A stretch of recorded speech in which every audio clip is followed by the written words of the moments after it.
del comercio exterior, de nuestra posición de Argentina, por ahí es el que más, usualmente con mayor frecuencia se suele ver. Después hubieron periodos un poco más extraordinarios, cuando fue el tema de la pandemia, que se comenzó a transportar incluso commodities vía aérea. Pero bueno, de ordinario, este modo de transporte por vía acuática es el que más envergadura tiene. Por supuesto, cualquiera que quiera interrumpir, hacer un comentario, alguna pregunta, cualquier tema, bienvenido. Bueno, nosotros, acá, tenemos un corpus iuris en materia de compraventa marítima internacional. Yo voy a reducir acá un poco así, puedo ver. Tenemos los Incoterms, que estuvo hablando Gustavo. Tenemos principios de UNIDROIT. Tenemos la convención en sí, con su protocolo. Y también tenemos disposiciones de ley interna, lo que es derecho internacional privado. Todo este cuerpo normativo va a ser lo que va a regir básicamente el tema de estas compraventas marítimas internacionales. En un principio. Primero ubicándonos en lo que es el ámbito de la compraventa. Es interesante saber, voy a pasar las presentaciones, voy a volver, así que no hay problema. ¿Cómo es que se solucionan todos estos conflictos de leyes? ¿Por qué? Porque nosotros tenemos un método indirecto, que es el derecho internacional privado. Un conflicto de leyes básicamente es la vocación que tienen distintos ordenamientos jurídicos nacionales de aplicarse a un determinado caso. Y lo vamos a solucionar de distintas maneras. Una de estas soluciones es el método indirecto, con el derecho internacional privado. ¿Por qué es indirecto? Porque no nos va a dar la solución del caso, sino que nos va a indicar qué derecho aplicamos y en base a ese derecho vamos a encontrar ahí recién la solución. Pero también tenemos métodos directos, donde justamente lo que vamos a hacer es evitar el conflicto de leyes. ¿Cómo lo evitamos el conflicto de leyes? Bueno, tratando de alcanzar lo que es el paradigma de la ley única. Entonces, ustedes ahí van a tener dos modos de implementar este método directo. Uno de ellos puede ser la unificación. Y esta unificación puede ser pública o privada. ¿Cómo es la unificación pública? Y bueno, lo vemos mediante tratados internacionales. Pero también puede ser que ante una determinada situación, todos nosotros nos pongamos de acuerdo, quizás, en utilizar una determinada figura contractual. Entonces ahí podemos tener lo que es una unificación privada, y esto lo vamos a ver tanto en materia de transporte como en materia de compraventa. Porque ustedes fíjense, si vuelvo, Incoterms y los principios de UNIDROIT resulta ser soft law. Es lex mercatoria esto. Sin embargo, tenemos también hard law. ¿Por qué? Porque la Convención de Viena, como las disposiciones internas, sea que se apliquen en virtud del derecho internacional privado, realmente ya ahí no tenemos un aspecto de soft law, sino que es hard law, es directamente ley. Por supuesto, y aclaro, para que no se preste ningún tipo de equivocación, que por más que sea hard law, la Convención de Viena, también las partes la pueden dejar de lado. Por más que sea un tratado, no están obligados a hacerlo las partes. ¿Se entiende hasta acá la idea que estoy exponiendo? Esto yo lo quería marcar porque no solamente se ve en materia de compra-venta, sino que lo vamos a ver mucho en materia de transporte. ¿Por qué? Porque ya me adelanto un poquito. Si bien vamos a ver transporte y si bien lo vamos a circunscribir un poco a lo que es la vía acuática, el modo acuático, vamos a utilizar varias figuras. no va a haber una sola. No va a ser simplemente un contrato de transporte. Y vamos a ir de a poco viendo cómo es que esto se va plasmando.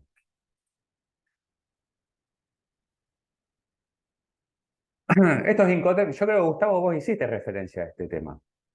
¿A qué se aplica y a qué no se aplica? Sí, Bueno, ¿a qué se aplica? Sí, Gustavo. dale, dale, dale nomás. No, bueno, estos Incoterms, es preciso también remarcar que las Incoterms no son el contrato, sino que se incorporan a un contrato. Son cláusulas. ¿Y estos Incoterms regulan todo? ¿En su totalidad regulan lo que es la compraventa? No, no las regulan en su totalidad. Se aplican a las obligaciones de las partes, fundamentalmente y primordialmente a cuándo opera la transferencia de riesgo. Esto es muy importante, porque esto te puede definir una legitimación activa o pasiva en un reclamo, y también lo que son la distribución de costos, fletes, seguros, etcétera. ¿Pero a qué no se aplican? Bueno, por más que nosotros incorporemos un Incoterm y además, por supuesto que va a ser ley para las partes, pero no remite a una legislación aplicable en especial, los Incoterms. Tampoco a lo que es la transferencia de propiedad de los bienes. Y tampoco hace alguna alusión a los criterios de calidad, que a veces depende de determinada mercadería objeto del transporte, lo podemos encontrar. Son distintos. ¿Cómo se incorporan? Yo puse un ejemplo. Esto sí creo que se había comentado en charlas anteriores, ya sea en el contrato, en la factura, en la correspondencia, entiéndase, intercambio de mails hoy en día, porque esto es usual verlo no solo en la formación de los contratos de compraventa internacional, sino que también en los contratos que impliquen un transporte de mercadería. Vamos a ir viendo cómo es esta formación del consentimiento contractual. Yo le digo consentimiento por un fuerte arraigo que tenemos al derecho continental.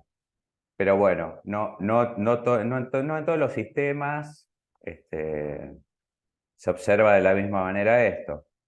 De hecho, nuestro código civil y comercial, cuando regula la compraventa, este, también va a ir incorporando, porque justamente tiene como fuente la Convención de Viena. Entonces, va incorporando todas estas cuestiones. Y este recap, cuando yo digo intercambio de mails, en derecho anglosajón se llama recap, justamente a partir de allí también lo podemos incorporar a estos Incoterms. ¿Por qué opté y por qué les quiero comentar el tema del comercio internacional, pero marítimo, más que aeronáutico quizás? Bueno, primero, como acá nos dice la ficha, la necesidad de transporte depende del flujo de bienes en el comercio exterior y el 80% del comercio internacional se realiza por vía acuática. De allí que nos vamos a centrar en este modo marítimo. Podríamos hablar, y no hay inconveniente si alguien quiere algún tipo de conversación respecto de otros modos, no hay ningún inconveniente, pero el 80% se hace por vía acuática. ¿Qué es la compraventa marítima? Bueno, cuando tenemos un modo marítimo como principal, y después hay aspectos que también son muy importantes, como que entre las obligaciones de las partes se encuentra la de proveer el transporte de bienes objeto del contrato. Ustedes esto ya también lo vinieron viendo en el Incoterms. Después vamos a volver respecto a, bueno, en base a qué contrato vamos a transportar. Pero entre las obligaciones de las partes está. Y también es importante señalar que las obligaciones asumidas en la compraventa, esperen que justo me tapa, respecto del transporte, pueden quizás no coincidir con las propias del contrato de transporte. ¿A qué hago alusión con esto y me adelanto un poco? Ustedes cuando ven una compraventa, usualmente tiene una característica, y que estuvimos hablando. Tiene como paradigma la autonomía de la voluntad. Ahora, cuando ustedes ven un contrato de transporte, siempre hay un mínimo de orden público. Hay un mínimo de orden público que las partes no pueden modificar. ¿Y por qué es mínimo? Porque se puede modificar solamente en beneficio del interés de la carga, no del interés del buque. ¿Se entiende esta idea? Si fuera de orden público, no lo podría modificar nadie. Ahora, hablamos nosotros de un mínimo de orden público, justamente, ¿por qué? Porque protege, hay un paradigma acá de que la parte débil es el interés de la carga. Un paradigma que podemos compartir o no. Podemos compartir o no. Podemos ver si en la vida real realmente el interés de la carga es o no hoy en día la parte débil. Esto tiene una génesis. Tiene una génesis. La génesis es la siguiente. Me acuerdo la Corte del Almirantazgo inglesa, decían los fallos, ¿qué es un contrato de transporte?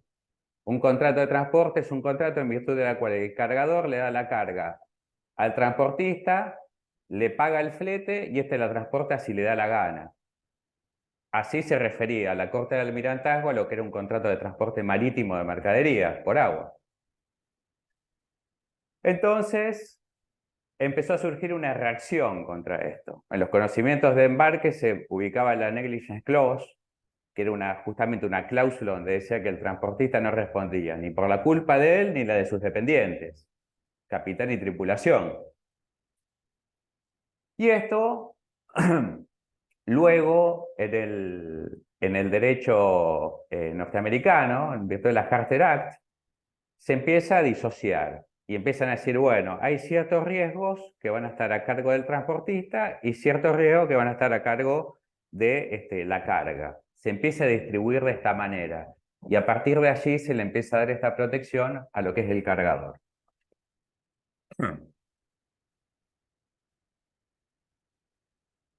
Te quiero hacer una pregunta, Rodrigo, Sí, en relación al tema. Por interés de la carga, cargador. Cargador consignatario, entendemos. claro, el interés de la carga hace referencia al cargador, no a Cargador ningún, no ni al exportador ni al importador, al que sea cargador, directamente. al cargador. A eso Al se refiere. cargador. Al cargador. Justamente hacemos referencia a eso y ahora nos vamos a empezar a adentrar un poco en las figuras. ¿Por qué? Porque como dice acá la presentación, nosotros veníamos hablando, la primera exposición fue una secuencia de importación. La segunda, nosotros empezó Gustavo hablando, bueno, la compra-venta en sí. Entre esas obligaciones de la compra-venta acá, donde ensamblamos lo que veníamos viendo en las exposiciones anteriores con esta charla. Si ustedes se fijan, hay obligaciones de las partes, transporte, seguros, etc. Ahora muy bien, cuando empezamos a hablar de transporte, vamos a ver que podemos utilizar varias figuras, no solamente una. Por ejemplo, tenemos contratos de utilización de buques, que son fletamento a tiempo y fletamento por viaje, y después tenemos lo que es un contrato de transporte de mercaderías por agua. Contratos de utilización de buques es una categoría contractual que comprende diversas figuras, incluso comprende figuras que yo hoy no traje porque no hacen tanto al tema, pero las comprenden igual. Por ejemplo, lo que es un contrato de remolque transporte o lo que es un contrato de locación de buque. Yo hoy traje figuras centradas principalmente en la temática que vamos a conversar hoy. Y se distingue, no es lo mismo un contrato de utilización de buque que un contrato de transporte de mercaderías por agua. Vamos a ver un poco estas figuras.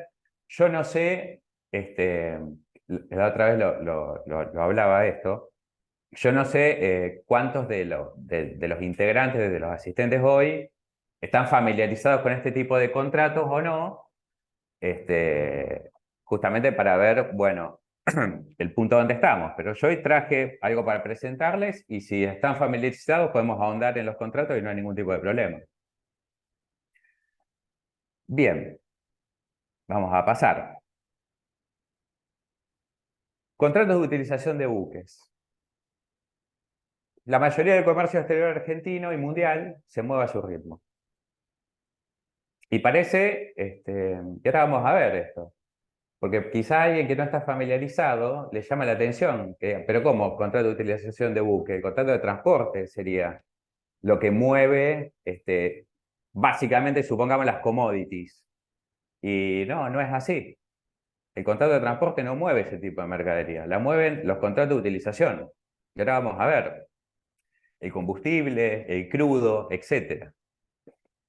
También es un instrumento de política naviera.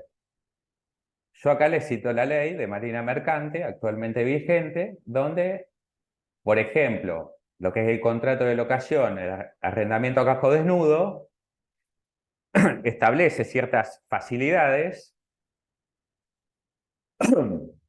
y regímenes de admisiones temporarias y demás, con lo cual esta categoría contractual también se utiliza como política naviera y de desarrollo de la Marina Mercante Nacional. Sin mucho éxito, pero lo utiliza. Y les traje una definición de lo que es el contrato de utilización de buques, de Montiel, es un gran autor de derecho marítimo, y a partir de estas definiciones vamos a poder ver también cuáles son las diferencias con el transporte. Dice que esta categoría contractual se define como aquella cuya finalidad esencial radica en el aprovechamiento del buque y en la transferencia del derecho de uso y goce. Esperen que voy a minimizar, si puedo leer, de un buque contra el pago de una contraprestación. En esta definición, que suena un poco rara, ustedes ven las dos principales figuras que comprende esta categoría contractual.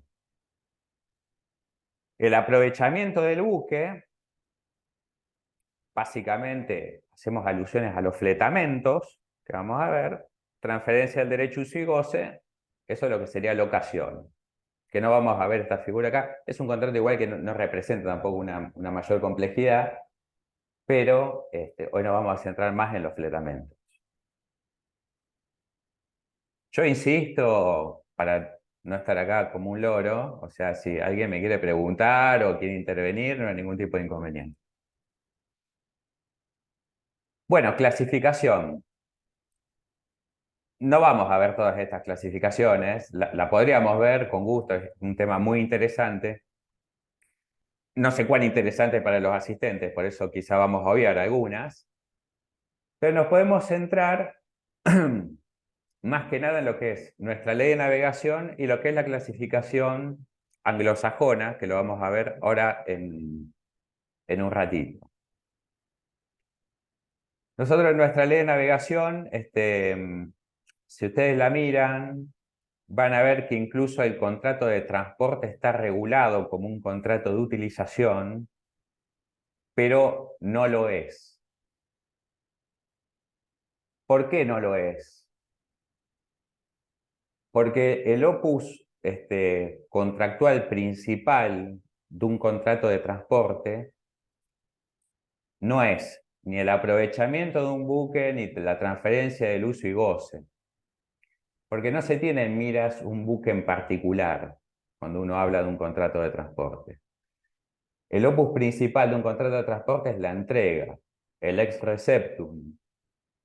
De ahí que como tienen distinta naturaleza jurídica, se distingue lo que es un contrato de transporte de lo que es un contrato de utilización. Y en la práctica, lo que más se suele ver es la clasificación anglosajona. Yo traje acá al autor, Thomas Scranton, que decía, nosotros, ¿cómo lo vemos a esto? Usualmente no se le dice contratos de utilización, se le dice charter party a esto. Y estos charter party pueden ser de dos características, by the miss o without the miss. The miss hace referencia a la transferencia de la tenencia, que se da, por ejemplo, en la locación. Y sin transferir la tenencia, igual sobre esto vamos a volver, porque lo traje para que lo veamos, vamos a tener dos tipos de figuras. Lo que es el time charter, que es nuestro fletamento a tiempo, y lo que es el voyage charter, que sería nuestro fletamento por viaje. Esta sería la clasificación que más se utiliza y en la jerga, como les decía recién, no se habla tanto de contrato de utilización, se le dice charter party directamente.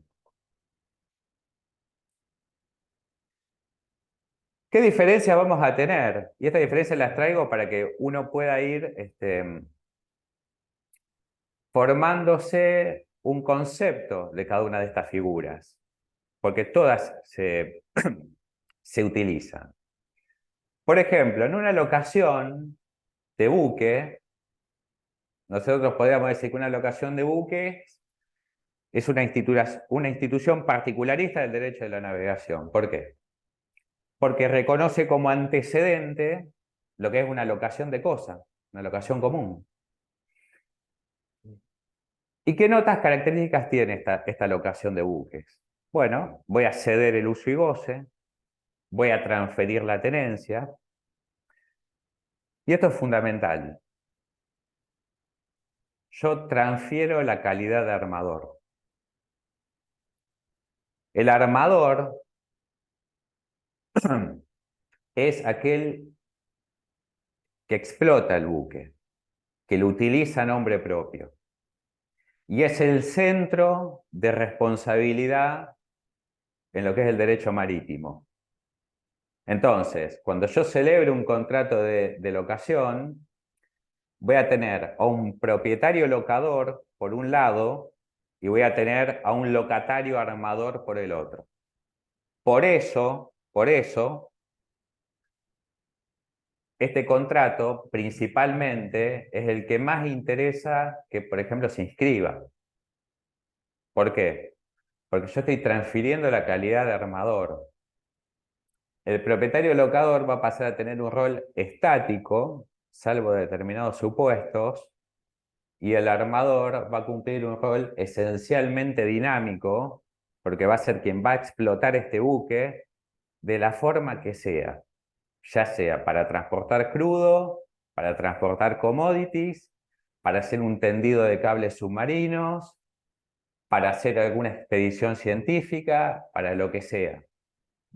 Pero esa va a ser la figura dinámica de este contrato.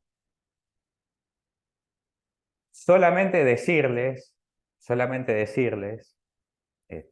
me voy un poquito del tema, pero para ver, aunque sea rápidamente, cómo es cómo se utiliza o cómo se implementa la responsabilidad en el derecho marítimo.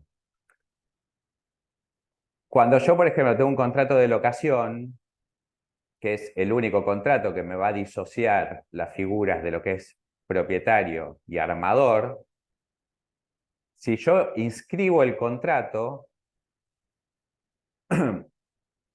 ahí va a ser muy interesante, porque en principio va a responder solamente el armador.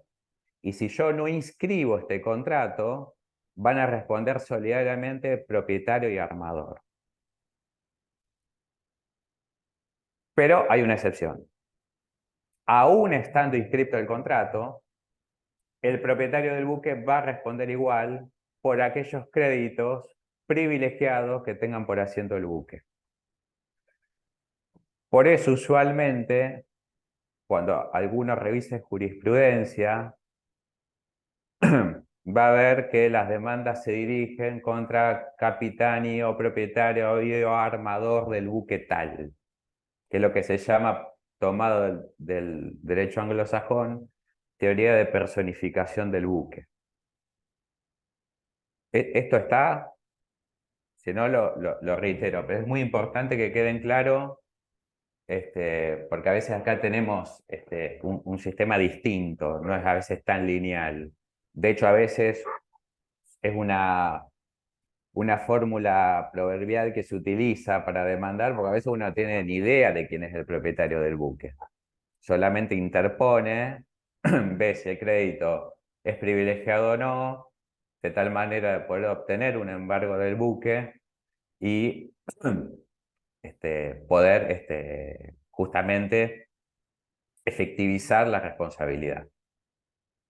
Rodrigo, Sí.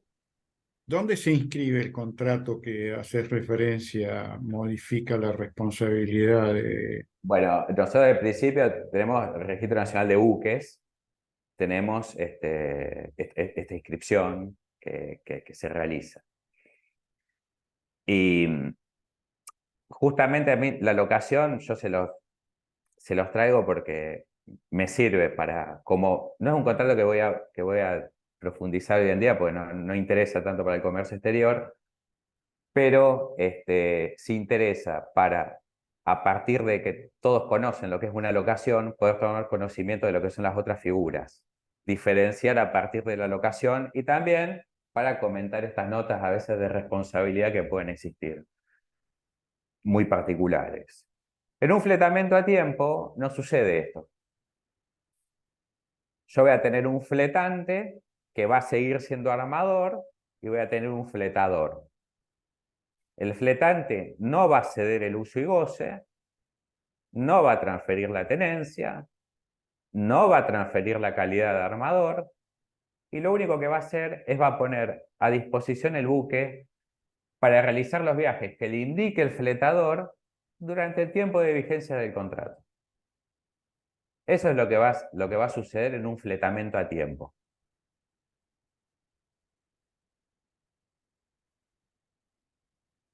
¿Para qué se utiliza el fletamento a tiempo? Usualmente para producciones o cadenas logísticas constantes. Cuando uno constantemente va desarrollando algún tipo de producción. Por ejemplo, si yo tuviera una empresa que quiere transportar su combustible directamente, supongamos, desde Ushuaia hasta algún tipo de refinería y demás. Entonces, va a ser un ciclo de producción constante y no le interesa hacer o contratar un buque por un determinado, un día puntual que realice un viaje puntual, sino que le interesa tenerlo a disposición durante un determinado periodo de tiempo y que le vaya realizando todos estos tipos de transportes. ¿Qué tenemos también como una nota distintiva ahora entre lo que es un fletamento a tiempo y un fletamento por viaje? Bueno, que el fletante se va a hacer cargo básicamente de lo que es la gestión náutica. Y el fletador se va a hacer cargo de lo que es la gestión comercial. Entonces, bueno, ahora por supuesto que alguien me va a decir, bueno, pero ¿qué es la gestión náutica y qué es la gestión comercial? Bueno, la gestión náutica lo que implica es la actividad de hacer navegar el buque. Esa es la gestión náutica. En cambio, la gestión comercial es el uso concreto que haga este fletador del buque. ¿Por qué? Porque yo el fletamento a tiempo lo puedo utilizar como fletador, lo puedo utilizar para efectuar un transporte, pero no necesariamente. Lo puedo utilizar para el fin que sea, como por ejemplo les decía recién, puedo hacer un tendido de cables submarinos o puedo realizar eh, no sé, alguna expedición científica o deportiva incluso. Lo puedo utilizar para el fin que quiera. Ahora, y esto también se los marco por las dudas, cuando alguien acuda a la ley de navegación, va a haber va a haber una regulación que parece que tomara como ejemplo que el fletador siempre va a ser transporte, cuando no es así. Esto pasa porque Atilio Malvagni, que fue redactor de la ley de navegación, lo consideraba de esta manera. Consideraba que el fletamento a tiempo necesariamente iba a ser un transporte también. Por eso, antes de hablar de la figura, les hablé de las clasificaciones. Tiene cierta complejidad esto, pero aunque en la ley de navegación esté redactado de esa manera, no necesariamente es de esa manera. No necesariamente. Y, por supuesto, esto es importante ver a cargo de qué parte del contrato está a cargo cada una de estas gestiones, porque cada uno se va a hacer cargo de los costos que implique cada una de esas gestiones. Por ejemplo, el fletante tiene en relación de dependencia al capitán, a su tripulación, le pagará los salarios, etc. Son gastos más que nada fijos. Ahora, el fletador lo que va a tener a su cargo es la gestión comercial, y ahí va a tener a cargo, por ejemplo, un componente que es importante, por ejemplo, el combustible, los lubricantes, etc. Entonces se tiene que hacer cargo. En el fletamiento por viaje, la situación es distinta. Vamos a hacer hincapié no tanto en una producción o cadena logística constante, sino en un negocio estacional. Por eso, todas las commodities, básicamente, se transportan en virtud de un fletamiento por viaje, no en un contrato de transporte. Y en virtud del comercio exterior que encara a nuestro país, y si hablamos de transporte y comercio exterior, estamos en el Instituto de Comercio Exterior, no se puede soslayar este contrato. Porque fletamento por viaje es justamente el contrato en virtud del cual se transportan todas estas mercaderías. Y ahora vamos a ver por qué. El fletante acá, a diferencia del fletamento a tiempo, va a tener a cargo lo que es la gestión comercial y lo que es la gestión náutica también. Va a estar a cargo de las dos.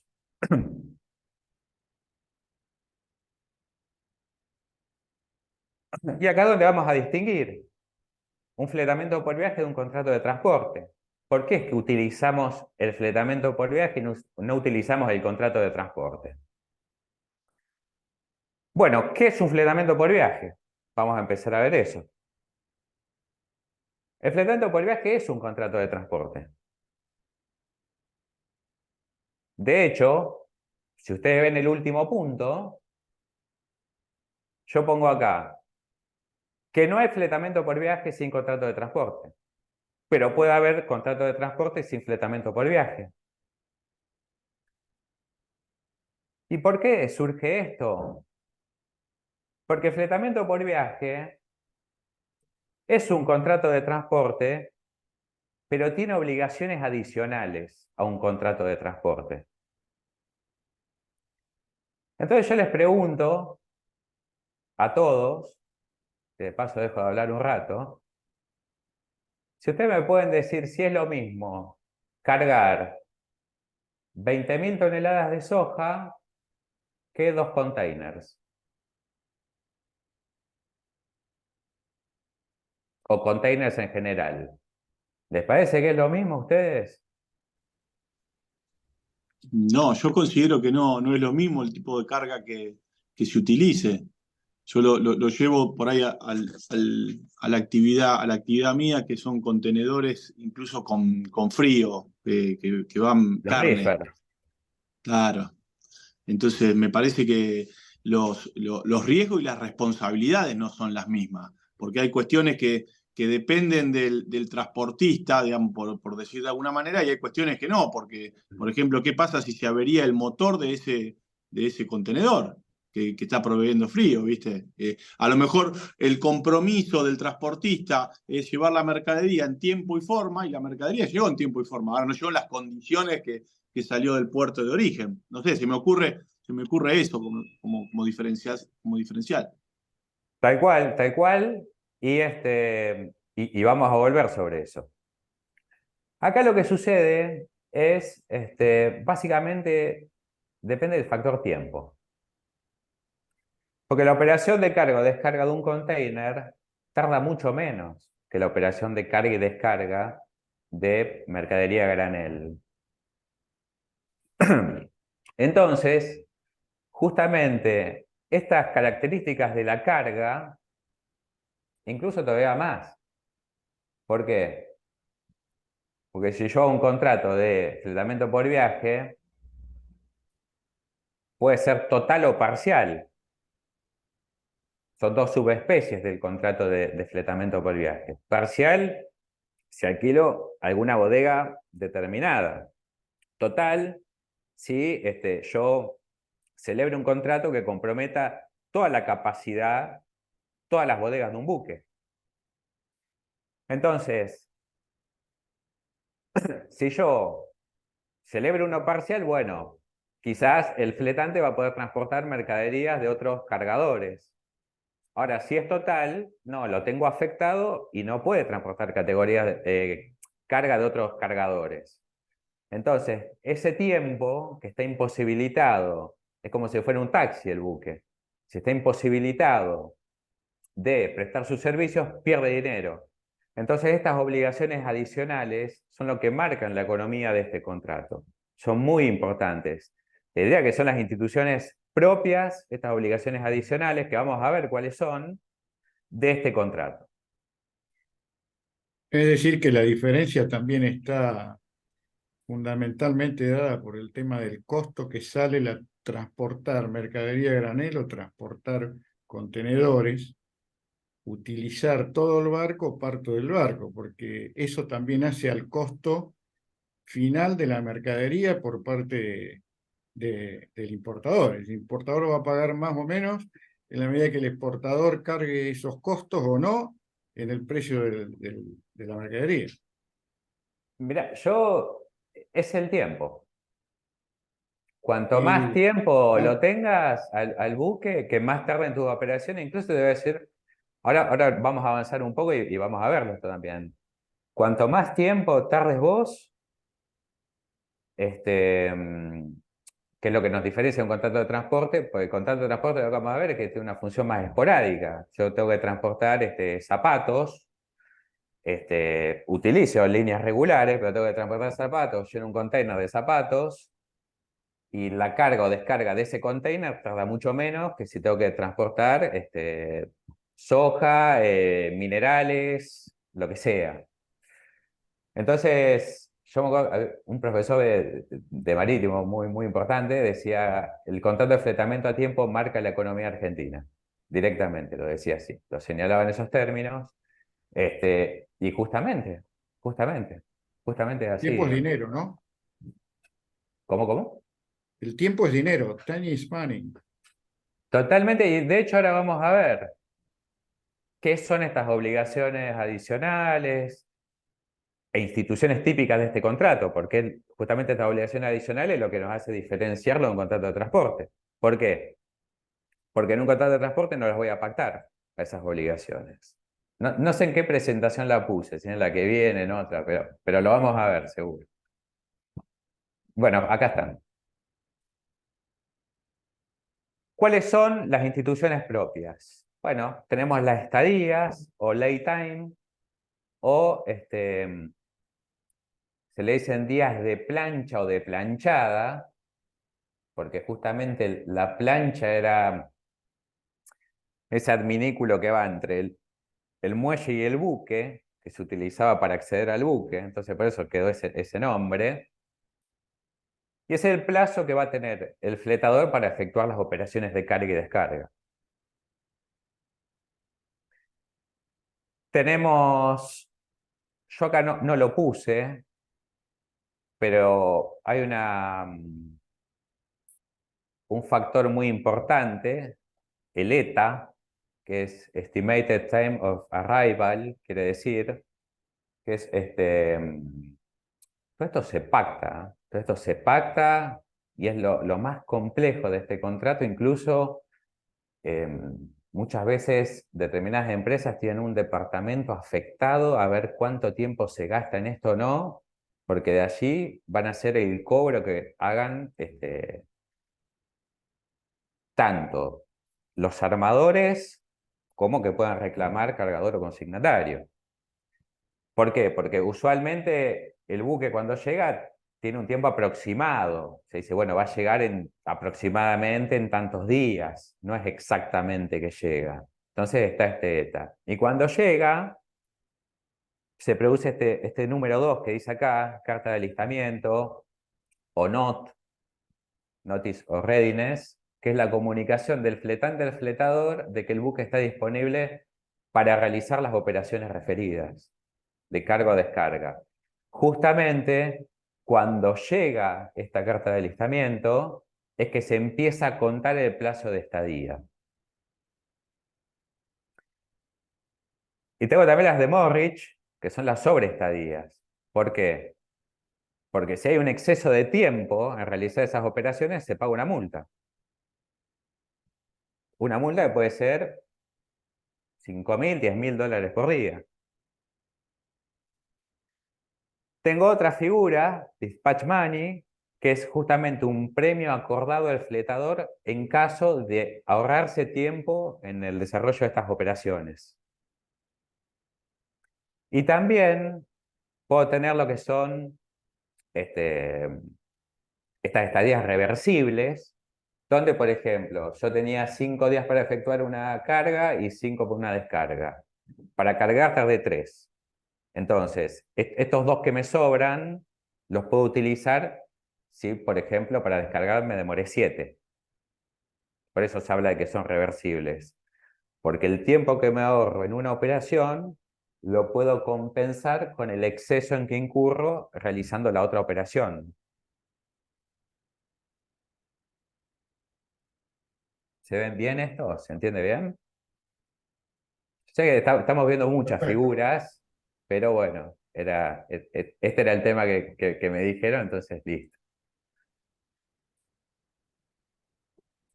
Hay determinadas características que tienen estos contratos de utilización. La primera, y en contraposición a lo que es el contrato de transporte, es que acá prevalece una autonomía de la voluntad. Prevalece la autonomía de la voluntad. ¿Por qué en contraposición al transporte? Porque hablábamos de este mínimo de orden público en beneficio del interés de la carga. Siempre se puede pactar, supongamos, tengo una responsabilidad limitada, porque en derecho marítimo hay una responsabilidad limitada, entonces yo como armador no podría pactar por debajo de ese límite. Esa cláusula sería nula. Ahora yo podría pactar un límite superior, no hay problema, porque beneficia el interés de la carga. Al principio estábamos hablando de la unificación privada, de qué pasaba si todos nosotros nos ponemos de acuerdo en regirnos por un determinado contrato. Y acá lo vemos. Como marcamos el aspecto de soft law en una compraventa, acá tenemos una característica que es la estandarización y la lex mercatoria. Y yo acá no lo veo porque tengo nuestras imágenes, pero dice vinco.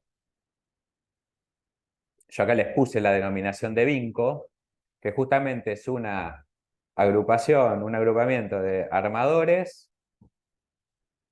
También participa gente del sector de seguros y demás. Y ellos construyen determinados formularios. Esos formularios, usualmente, son los que se utilizan como contrato. Por ejemplo, en un fletamento a tiempo, el Valtime. Por ejemplo, en un fletamento por viaje, Gencon, Centrocon. Son formularios, y hay varios más también. Los más conocidos es Gencon, el que es fletamento por viaje, Valtime, fletamento a tiempo. También es cierto decirles que hay un gran dinamismo en la materia y comercialmente. Entonces esto se va modificando, pero son los más conocidos. Ahora, yo acá les marqué al final, dice riders. ¿Por qué? Porque en estos formularios tienen tres partes. Una parte son casilleros, se ubican los nombres de las partes, hasta pueden ubicar cuestiones ya más procedimentales en estos casilleros.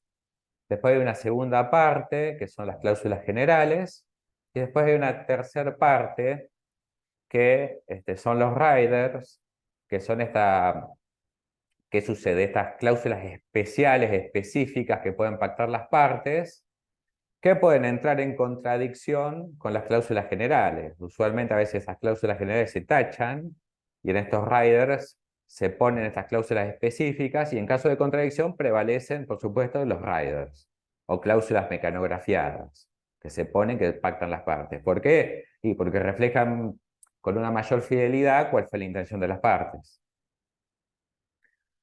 Otra característica de los contratos es la de puerto seguro. El puerto seguro usualmente debe indicarse, y hay una definición que dice que es todo aquel puerto en el cual uno pueda entrar, permanecer y salir, y que no sufra ningún tipo de demora en ausencia de un acontecimiento anormal.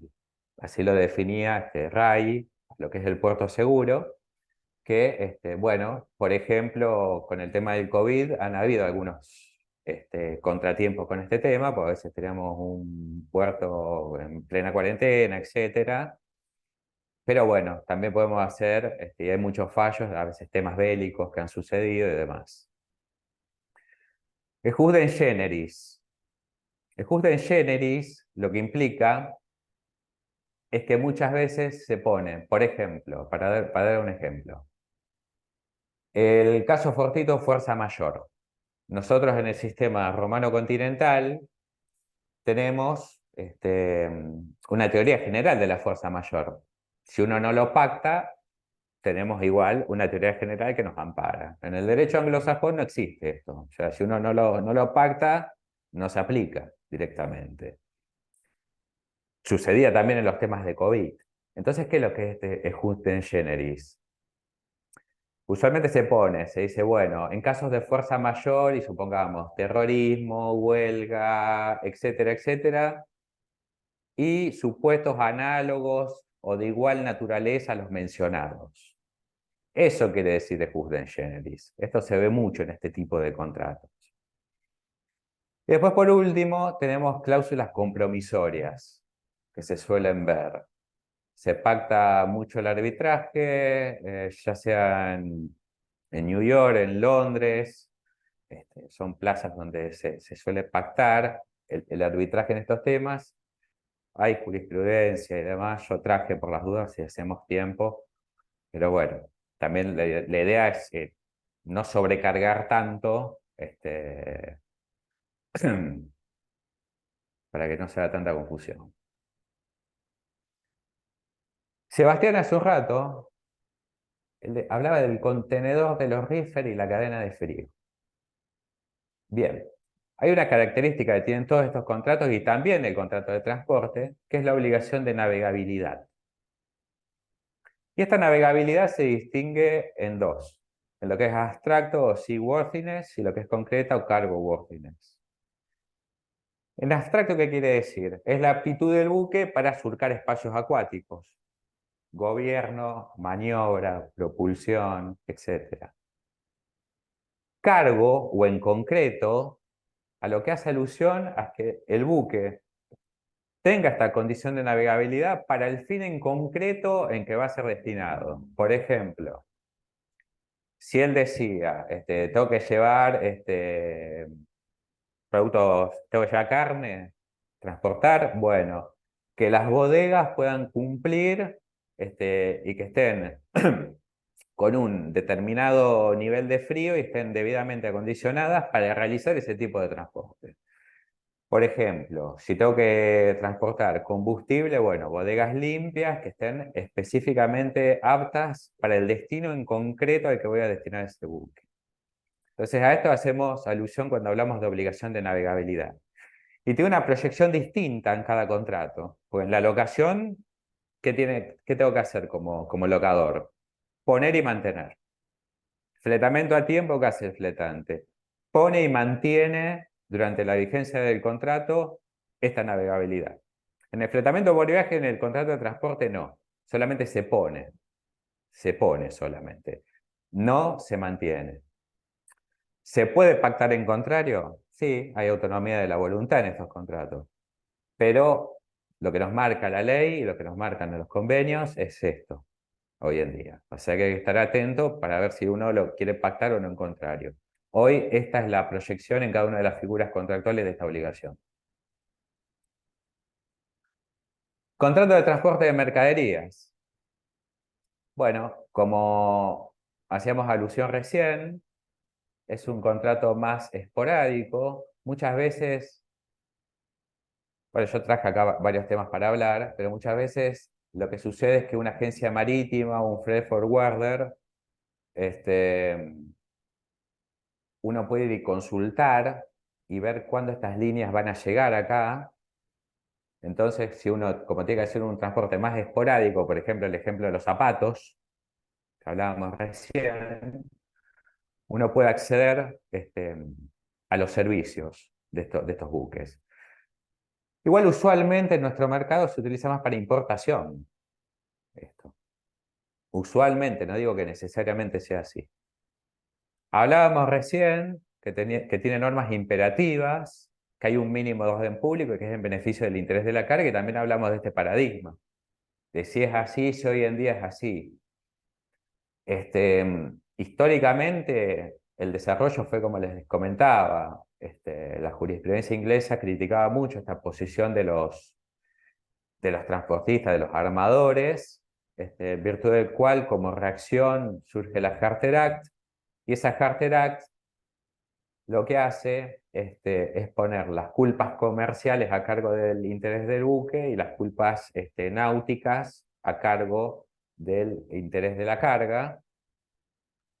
Esa Charter Act fue la fuente en virtud de la cual se sancionan la Convención de Bruselas del 24 de unificación en materia de conocimientos de embarque, y fue la que tomamos nosotros también como fuente de nuestra ley interna. Hablábamos de un transporte que, si bien lo desarrolla en líneas regulares, es esporádico para lo que es el cargador, y me quiero detener un poquito en lo que son los sujetos intervinientes. Son muchos. Y vamos a tener en principio, de manual tendríamos cargador, transportista, consignatario, pero también están, por ejemplo, un freight forwarder que emite BL, no es que no emite, el BL es el Bill of Lading o conocimiento de embarque, y esto se puede prestar a varias cuestiones. ¿Por qué? Porque ese freight forwarder, supongamos que lo vamos a ver cada uno de nosotros para que nos transporte mercadería, entonces nos va a emitir un BL a cada uno. Pero ese freight forwarder es un mayorista de carga. Entonces, como para nosotros nos emitió el BL y es el transportista, a su vez el freight forwarder va a ser cargador con quien efectivamente haga el transporte. Entonces acá va a haber un juego. Vamos a tener al freight forwarder, supongamos que nosotros tiene una avería en nuestra carga y tenemos que hacer un reclamo. Bueno, vamos a tener un transportista contractual, que es el freight forwarder, y vamos a tener un transportista efectivo, que fue quien efectivamente desarrolló el transporte. Y vamos a tener un conocimiento de madre, como se le dice en la jerga, hijo, que es el que el freight forwarder nos dio a nosotros, y un conocimiento de embarque madre, que es el que el transportista efectivo le dio a este freight forwarder como cargador, ya este freight forwarder. Eso por un lado. Por otro lado, también podemos tener un transportista efectivo y un transportista contractual. ¿Cómo sería esto? Supongamos un fletamento a tiempo, que el fletador quiera emplear el buque para transportar carga de terceros. Entonces ese fletador también le va a emitir conocimientos de embarque a estos cargadores, pero efectivamente al transporte lo va a hacer el fletante. Entonces no es la única situación en que se puede presentar este juego de transportistas contractuales y efectivos. Lo que es normativa aplicable, señalarles que a nivel local tenemos nuestra ley de navegación y que Argentina solamente ratificó lo que es la Convención de Bruselas 24, o mayormente conocida como reglas de la Haya. Mayormente conocida como reglas de la Haya, porque las reglas de la Haya se hacen en 1921, las hace la International Law Association. Pero, ¿qué sucede? El Comité Marítimo Internacional, que operaba en Bélgica, las toma, las pone a consideración de las asociaciones de derecho marítimo de cada uno de los estados. Nosotros tenemos una.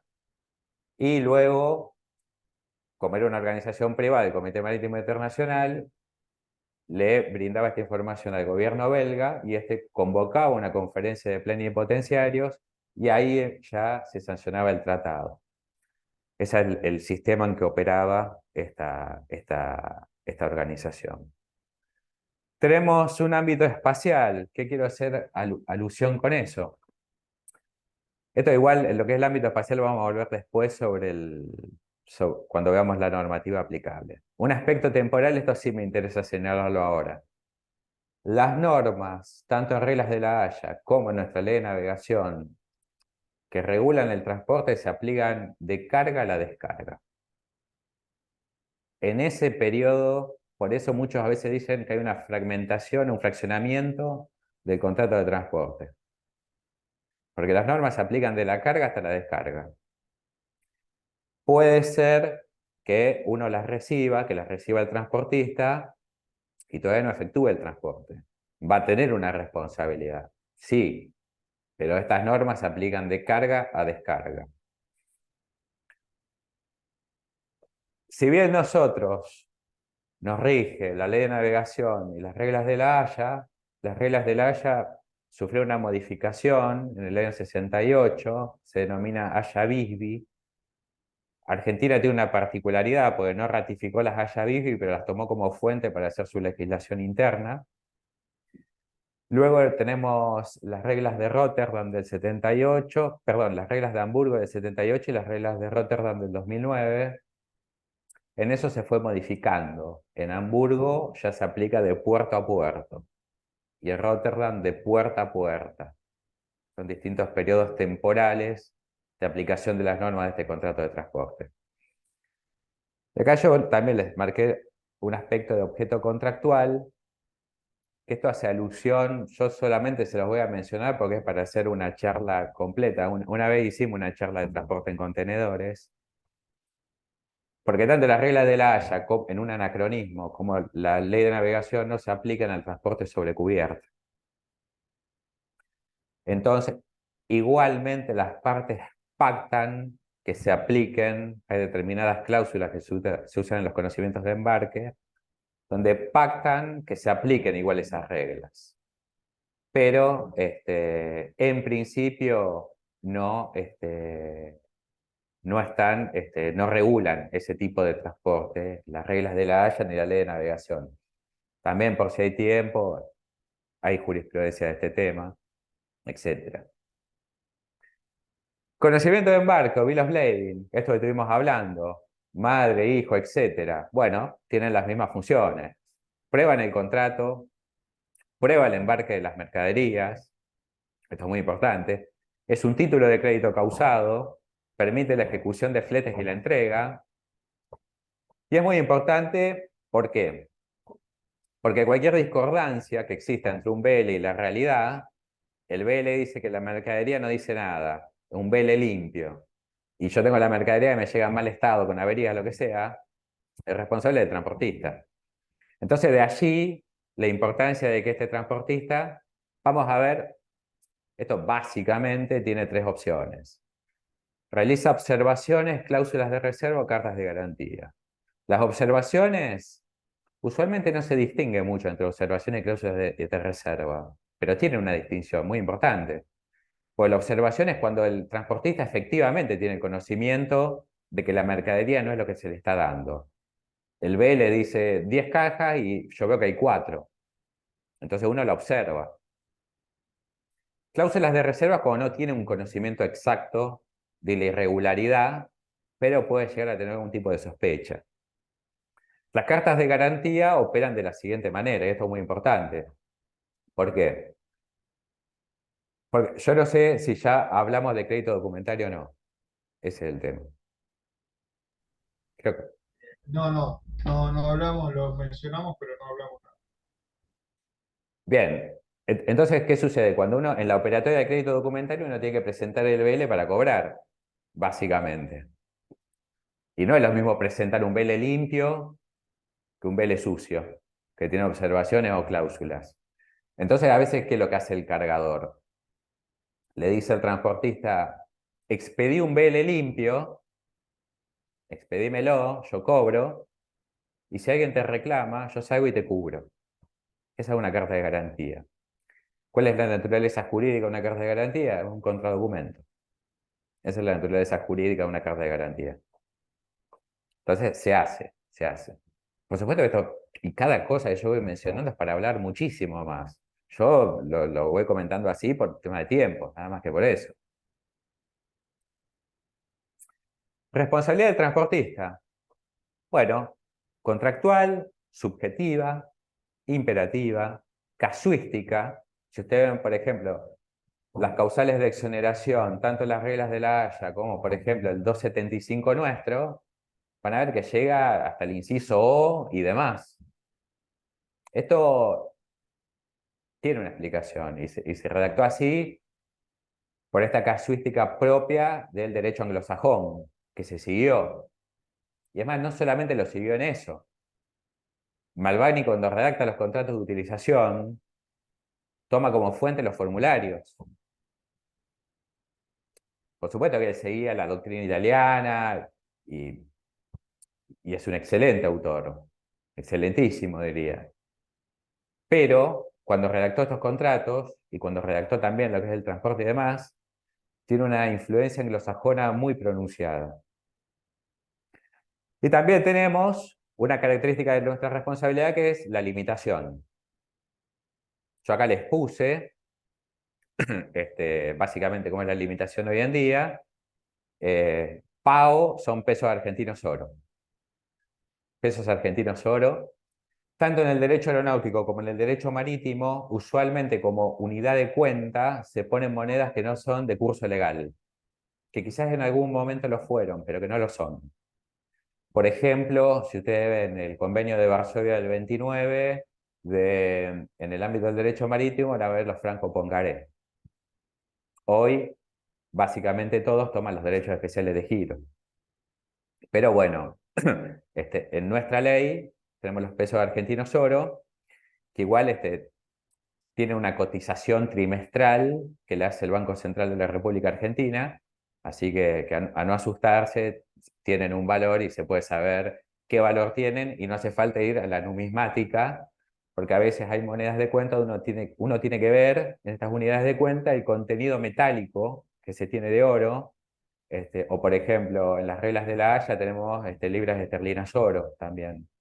Entonces a veces hay que acudir a ese contenido, en nuestro caso no hace falta, en nuestra normativa interna no hace falta, porque tenemos esta cotización. Bueno, solamente para mencionar normativa aplicable del tribunal competente, en lo que es materia de contrato de transporte, acá tenemos un tema.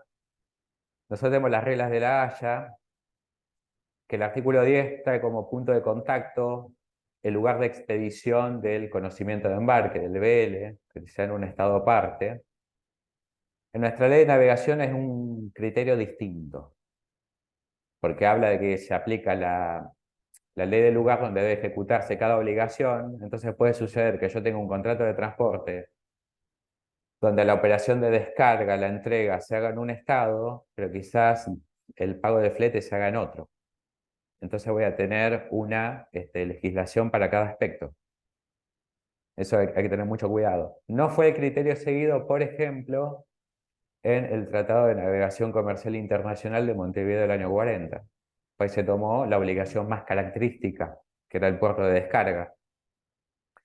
En el fletamento por viaje tenemos el mismo criterio, porque es un contrato de transporte, y en el fletamento a tiempo no es distinto. Tenemos la ley de pabellón acá. Tribunales competentes. Bueno, esto viene, también la ILA, en el año 22, había hecho lo que era la regla de Buenos Aires, que básicamente, ¿qué es lo que decía? Que el puerto de descarga puedan entender los tribunales para proteger al consignatario. Hay jurisprudencia muy importante en el tema. No quiero adentrarme mucho porque hay jurisprudencia, usualmente todo, siempre se defiende este tema y se lo toma, para algunos erróneamente, para otros acertadamente, como un tema de soberanía directamente. Que nuestros tribunales sean competentes. Pero bueno, ha habido jurisprudencia también, a veces en algún sentido contrario, especialmente cuando teníamos algún tipo de compromiso arbitral pactado, que hoy lo tenemos doblemente pactado. Pues lo tenemos como procedimiento, pero también como contrato en el código. Así que bueno, eso para tener en cuenta. Yo decidí hacerlo más o menos hasta acá, para que se pueda tener una idea. Les voy a pedir un segundo. Voy a dejar de compartir. Y les voy a pedir un segundo que conecto el cargador porque me estoy quedando sin batería en la computadora. Así que espérenme un segundo.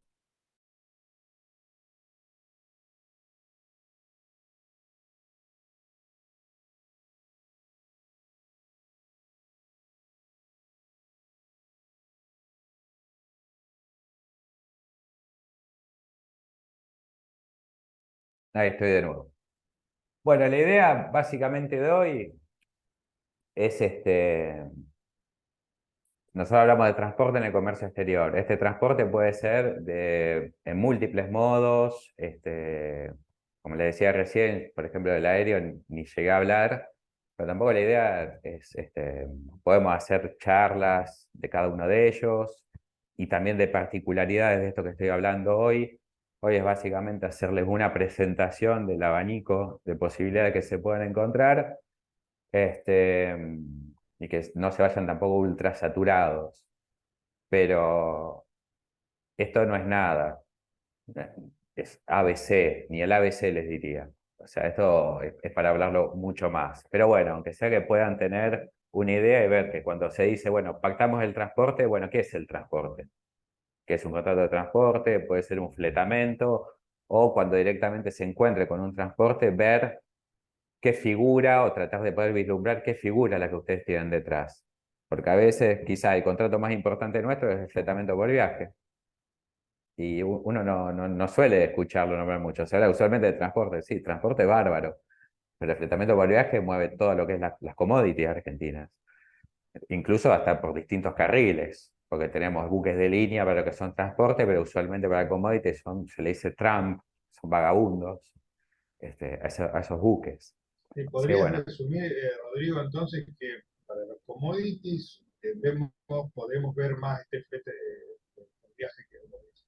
Pero definitivamente va a ser fletamento por viaje. Va a Que, ser. que, Va a ser porque al buque... obviamente Sí, lo usan las cerealeras o las grandes empresas oleaginosas de nuestra zona, ¿sí? Las pero- que utilizan ese tipo de transporte. es más, te voy a decir directamente, va a ser ese contrato, porque si no el buque no va a venir. Por Exacto. el tiempo, o sea, nosotros por ahí desde un punto de vista, esto también yo no lo comenté, pero en tratados internacionales y demás, a veces también cuesta llegar a una solución, porque hay países que son transportistas y hay países que son cargadores. Hay una vieja teoría que yo no la comenté, pero bueno, esto es una vieja teoría, puede ser exacta o no, pero dice que usualmente los países pobres importan con FOB y exportan con CIF. Entonces los países centrales no solamente después te venden la mercadería manufacturada con valor agregado, sino que también te venden los servicios de seguro y transporte. Entonces, bueno, estas son teorías que hay que uno las puede ver desde ya el aspecto macro. Temas para hablar de millones de temas que se pueden hablar acá. Ahora, la mayoría de los pequeños y medianos empresarios que producen manufactura van a usar transporte regular. El que tienen a mano, digamos. Claro, El que no básicamente, puede negociar demasiadas cláusulas, como vos decías, son contratos de adhesión prácticamente. claro, entonces ahí las dos figuras, porque cuando ustedes vean un container, es un contrato de transporte. Cuando ustedes vean una commodity o un tipo de carga a granel, por ejemplo, de ese estilo, porque también es cierto que uno puede transportar a veces a granel en container. Hay mucha mezcla acá. Es más, yo tampoco les dije, pero podemos encontrarnos con subfletamentos y demás. Esto hay muchísimo acá para hablar. Hay algunos que se llaman COA, que son Contracts of Affreightment, donde es por viaje y por tiempo. Hay muchísima variedad acá. Pero si vos yo tengo que marcar una pauta y digo, bueno, si ves un container es un contrato de transporte. Si ves ya un tipo de carga que requiere ya operaciones de carga y descarga más complejas, esas estamos hablando de un fletamento ahí. Ahí estamos hablando de un fletamento. Y de allí, bueno, partimos a un montón de lugares. Vamos a partir. Esa sería la idea. Y una cuestión que yo no les comenté, que es la siguiente. El contrato de transporte se instrumenta con un BL, con un conocimiento de embarque. El contrato de fletamento, usualmente podemos usar estos formularios, pero tienen otra instrumentación. O sea, puede ser que nosotros en un instrumento pactemos las obligaciones. ¿Por qué? Porque cuando yo digo el contrato de fletamento es un contrato de transporte con obligaciones adicionales, te estoy diciendo que en un contrato vas a tener aspectos de un mínimo de orden público y también vas a tener aspectos donde están asignados por la autonomía de la voluntad, que son los del fletamento por viaje, estas obligaciones adicionales. Entonces esto es para también desarrollarlo mucho más, porque tienen instrumentación distinta, pero son parte de una sola operación comercial. Y puede estar instrumentado en distintos contratos, puede ser un contrato que ponga las obligaciones de los dos contratos, etc. Entonces es para trabajarlo con mucho detenimiento este tema. Yo no sé si a alguien supongo que Pareció dudas bien habrán con el tema quedado. de la responsabilidad, porque, bueno, como hablamos, hoy, yo no sé si más en el transporte, digamos, carga, ¿no? El departamento, me parece que hoy no te suben la carga si no tenés un seguro, por el tema de la responsabilidad. Eso no sé si vos lo tenés claro, yo creo haberlo escuchado que las marítimas no te suben el contenedor si no tenés un contrato de seguro aparte, por este límite de responsabilidad. No sé si es así, creo que lo tengo así. O sea, yo lo que vi, que también relacionado con el tema, dos cosas veo relacionado con ese tema. Mucho, porque me diste pie para hablar de algo, pero no sé si lo comentamos antes o no, que es a veces la cláusula FOB y la pseudo FOB o FOB irregular, que se contrata seguro pero en nombre de otra persona, y etcétera. En cuanto al seguro y lo que es la imitación, lo que sí yo he escuchado que a veces se indemniza por encima del límite, pero nunca por encima de la póliza. Claro, Eso sí lo he visto. sí, Que viene el asegurador, pues acá hay una cuestión. En el transporte usualmente está todo asegurado, porque está asegurada la carga, después están los que se llaman Club de Protección e Indemnidad, que son los que aseguran a los buques.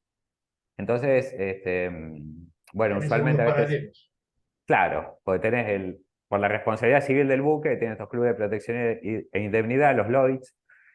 Después están los seguros de la carga. Entonces a veces, me acuerdo, muchas veces se dice, bueno, acá no hay nadie que pierda, porque termina siendo un tema entre seguros. Se subrogan y empiezan a reclamarse. De hecho, es recontra común ver en la jurisprudencia que las acciones las entablan los seguros. No a veces puede ser que la entable algún damnificado en particular, bárbaro.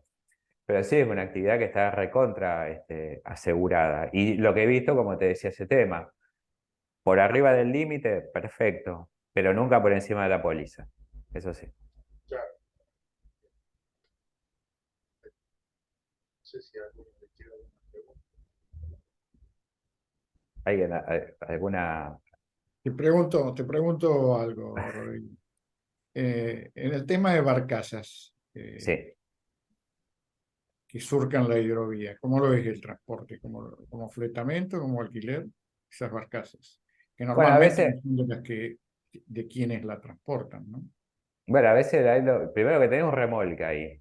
Bueno, el contrato de remolque es un contrato de utilización que se diferencia en dos. Puede ser remolque maniobra o remolque transporte. El que vos me estás diciendo es remolque transporte. Después está el remolque maniobra, usualmente lo que hace es cuando el buque está atracando o va a amarrar, ustedes habrán visto a veces que está el buque enorme y hay unos buquecitos que lo van acomodando, que están atados y lo van acomodando, lo van arrimando justamente al muelle para que te pueda atracar y amarrar. El que vos me decís tiene todo el aspecto de transporte también, en ¿Y ese qué que se se hace. aplica Pero bueno, se depende aplica de. por analogía alguna de las... ¿Se aplica contrato de transporte o se aplica fletamento? Ese básicamente es un remolque en sí. Ahora lo que yo te tendría que preguntar a vos es qué tipo de o qué tipo de Mercadería. supuesto me estás preguntando. Porque una cosa yo me decía si hay un daño en la mercadería u otra cuestión. ¿Por qué? Porque vos, por Bueno, ejemplo, si en general si se aplica por analogía o tienen una... no, es un contrato que está regulado, ¿no? Bueno, por Ese eso, contrato de transporte, de remolque de transporte está regulado en la ley directamente. Es un contrato de utilización más como los que veníamos hablando, ¿no? y Yo se hoy no lo aproxima hablo más... acá, yo hoy no, no lo hablo mucho acá, básicamente, porque después también hay cierta. Todo esto uno lo va hablando, pero también hay ciertas conversaciones más macro que uno no habla, que por ejemplo el rol de puertos. Hay puertos que son los famosos, los feeder, que alimentan otros puertos mayores y demás. Entonces a veces, bueno, hay que ver esa operatoria, cómo es que se va a realizar, ¿viste? Porque a veces lo podés bajar, fenómeno. Usualmente sí, son barcazas que bajan, van bajando, pero después, ¿qué sucede? Esa misma mercadería va a ser cargada en un buque de mayor porte, porque también no es lo mismo el calado que vas teniendo en el norte a medida que vayas descendiendo, y ni hablar a medida que vayas rumbo a aguas oceánicas directamente. Entonces hay todo un rol acá, todo se va alimentando, los puertos, los buques y demás. Por algo también la obsesión que acá tienen algunos actores, que no digo que esté mal, pero que de hecho fomentar esto, por ejemplo, aumentar el calado del Paraná, porque a vos te permitiría una mayor tarea de carga. Pero esto, bueno, depende también de la operatoria que se quiera realizar. Sí. gracias. Y también tenemos normativa específica en la hidrovía. Eso no lo hablé, pero también hay normativa específica en hidrovía. Ujú. ¿Alguien más? Si le quedó alguna. Me dejaste con más duda que certeza, Rodrigo. La verdad es que una exposición muy, muy, muy detallada y yo que pensaba que algo entendía del tema de fletamento y seguro, la verdad que para ser viernes me dejaste la autoestima por el piso, ¿no? Excelente, excelente. La Nos verdad que quedamos, nos No, y quedamos encima, todos plasmados. no, que encima esto es la puerta de ingreso. seguro, sí, después tenés O sea, todos acá los bemoles, sí, sí, tal cual. Y las es, particularidades de todos los. Nosotros somos muy, como país agroexportador, mucho lo que es tan familiarizado, como vos bien decías, del fletamiento de todo lo que es seguro marítimo, pero también tenés las particularidades de lo que es el aéreo, de todo lo que es el carretero, por lo que es la frontera con Chile, sí. La verdad que por lo menos a mí me mandaste a marzo. Siga participando, pero no, muy, muy, muy detallado, me gustó mucho y seguramente vamos a esto después poder profundizarlo y volcarlo. A lo mejor sería bueno tomar algún caso práctico y también desmenuzarlo con detenimiento, sobre todo a ver, que esté vinculado con las actividades que uno puede desarrollar o que vemos día a día. Como yo te comentaba, que te hice la pregunta, el tema de los contenedores, por todo lo que es el tema de frío y demás, y la carga de carne.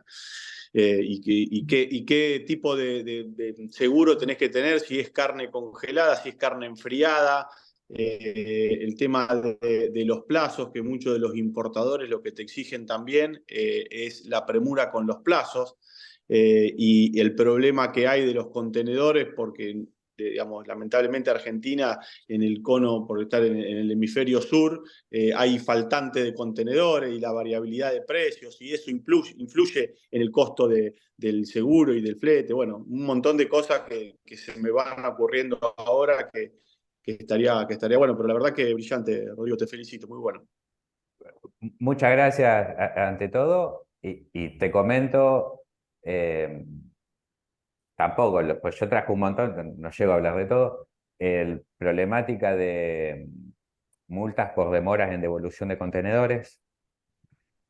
Hay mucho y incluso mirá, hasta se discute qué es el alquiler de container, qué tipo de contrato es. Eso se discute Claro. mucho y es por eso yo cuando le decía el tema contenedores, como para, bueno, de última, vemos, porque es para realmente hacer toda una charla entera, incluso hasta si yo les decía recién, no se aplica al transporte sobre cubierta, bueno, ¿qué norma le aplicamos al transporte de container? Que pareciera que es la excepción en la regulación, pero es la regla en la práctica. Se transporta container. Sí. Entonces, es para profundizarlo, y hay jurisprudencia en el tema, pero bueno, para hacer algo todavía más, hoy era pantallazo general y después, bueno, cuando quieran, vamos por cada tema, no hay problema. No, brillante, te felicito, muy bueno. Si alguien más tiene alguna duda del tema. No, dudas. Sí. No, fue muy buena tu exposición y realmente, como dice el doctor, nos dejaste pausado. Nosotros realmente te felicito. No pasa nada, muchas gracias. Como Gracias, verán, no Rodrigo, muy bueno. terminamos más, no, más de terminar de conocer, así que de comercio exterior tenemos para hablar muchísimo. Bueno, muchas gracias, Sí, Rodrigo. sí. Muchísimas gracias, Rodrigo. Bueno, nos vemos en la próxima. Hasta luego. Bueno, buen fin de semana, cuídense. Nos Igualmente vemos en la para semana que viene. todos. Igual para todos. Hasta luego.